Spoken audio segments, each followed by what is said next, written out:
실업 문제인데, 매년 정부가 일자리 확충을 최우선 정책 과제로 해서, 지난해 15조, 올해는 17조 이렇게 예산을 투입한다는데, 청년 실업은 계속 지금 실업률이 올라가고 있어요. 줄어들지 않고 있단 말이에요. 올해 일자리 대책, 이런 것은 좀 지켜봐 주십사 하는 거, 이렇게 말씀하실 기회 드리겠습니다. 감사합니다.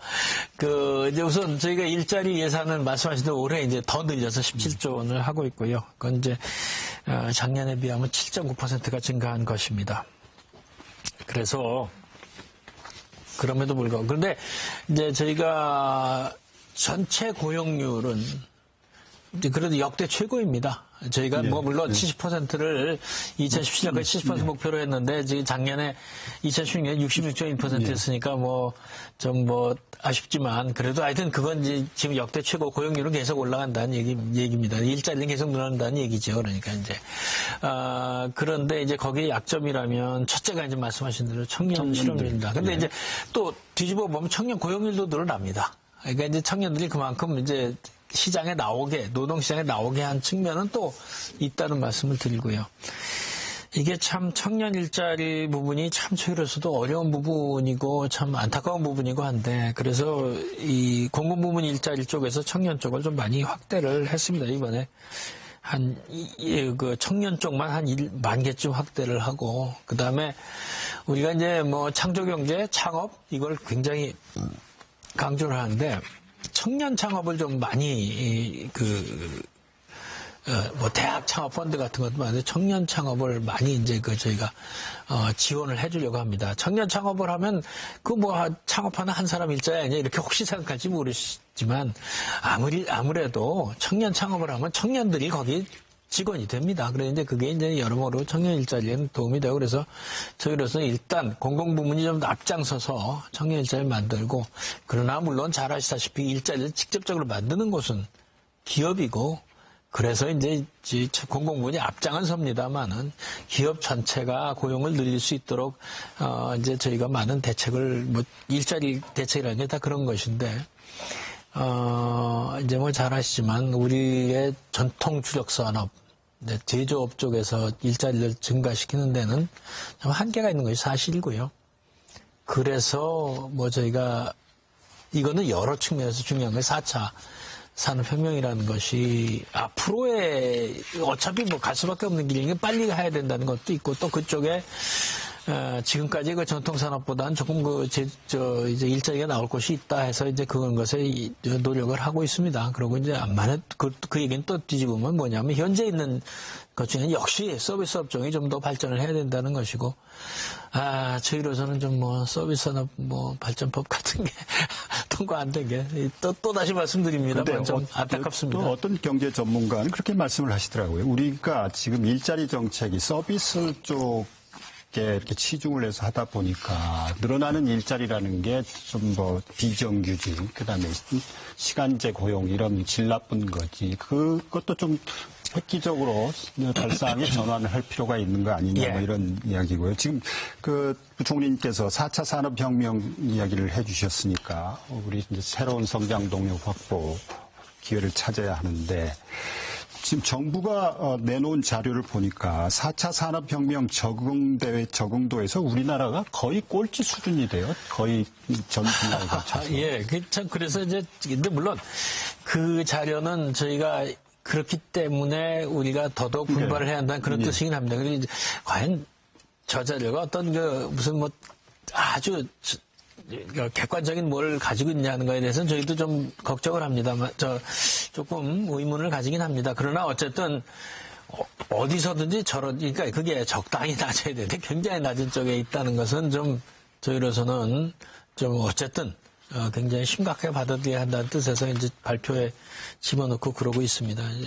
좀 전에 말씀드렸지만, 현실이 그렇게까지 나쁘든, 그 정도는 아니든, 꼭 오히려 꽤 우리가 잘하고 있던, 그건 중요한 게 아니고요. 앞으로 정말 계속 잘해야 됩니다. 여기서 이제 저희가 그거를 이제 중심을 삼고자 합니다. 또 한 가지 앞서도 말씀을 해주셨는데 저출산 고령화에 따라서 올해부터 생산 가능 인구 15살에서 64살까지 인구가 이제 줄어들기 시작하고 내년에는 이제 고령 사회로 진입한다는 거죠. 네. 자, 이것도 우리 정말 시급한 정책 과제일 텐데 여기서 국민들한테 이런 정도 노력은 하고 있습니다. 이렇게 말씀해 보시죠. 자, 국민들께 이제 말씀드린다면 참 노력 많이 했습니다. 얘기부터 해야 될 것 같은데 그건 노력 많이 했습니다는 별 큰 의미가 없을 것 같습니다. 그래서 결과가 뭐냐를 근데 지금까지 많이 했습니다만은 결과가 아직도 저출산 문제가 늘어나지 않는 것이 사실이기 때문에 저희로서는 이제 정말 이거 최우선 중장기의 최우선 과제입니다. 그래서 저희가 제3차 이른바 저출산 고령화 사회 기본 계획도 만들었고요. 발표했고 그래도 역시 또 정책의 기본 방향에는 틀림이 없다고 봅니다. 그러니까 결국 왜 결혼을 안 하냐가 이제 우선 첫 번째 문제거든요. 이제 그런 문제에 대해서는 원인은 교사 교육비, 주거비 이런 문제 때문에 주거비 청년층 의 주거비라든가 이런 것을 줄이기 위한 대책을 많이 이번에 더 확대를 해서 행복주택이라든가 조금 여유가 있는 쪽 뉴스테이 쪽이라든가 이런 것들 그리고 이제 좀 어려운 분들한테는 공공임대주택에서의 그런 것들을 좀 많이 확대를 해야 그래야 좀 집 마련이 아니면 최소한 안정적으로 오랫동안 살 수 있는 그런 집을 마련해 주는 것이 공공임대주택 그런 것일 텐데 이제 그런 것들을 해줘야 된다는 것이고요. 사교육비를 하여튼 어떻게든지 줄이려고 노력을 하고 있습니다. 사교육비 문제 대책도 문제이지만 그 전에 보육이라든가 교육 이른바 초등학교 가기 전까지의 문제라든가 이런 것들도 이런 것에 대해서 여기는 이제 직접적으로 복지와도 관련이 되기 때문에 저희가 잘 아시지만 굉장히 예산을 확대를 하고 있다는 문제하고 또 하나는 이제 그러면 결혼을 하고 나서 내 여성 직장이 있었는데 이게 출산휴가가 갔다 오니까 좀 뭔가 자꾸 뒤처지고 이런 문제가 생길 수도 있습니다. 지금이야 출산휴가가 그래도 어느 정도 육아가 보장이 됐기 때문에 그거는 그래도 좀 많이 도움이 되고 있습니다만은 그래서 이제 일과 가정을 병립하는 그런 대책도 몇 가지 더 내놓고 있고요. 일단 그런 것들이 이제 우리 이제 젊은이들에게 좀 조금 도움이 되지 않을까 이렇게 생각을 하고 그렇게 대책을 세우고 있습니다. 한 가지 중장기 외국인 이민 정책 방향 이걸 좀 수립해서 이달 중에 내놓으시겠다고 그랬는데 언제쯤 발표하실 생각이세요? 그게 이제 저희가 초안은 좀 만들고 있는데 이게 이제 국무총리 산하위원회라서 대행이시지만 또 국무총리니까 국무총리가 주재하는 회의에서 확정을 해야 되는 좀 시간이 조금 걸릴 것 같습니다. 그런데 저희로서는 이민 정책에 대한 이게 이제 중장기 이민 정책을 바꾸는 것이기 때문에 굉장히 좀 여러 가지가 들어 있습니다.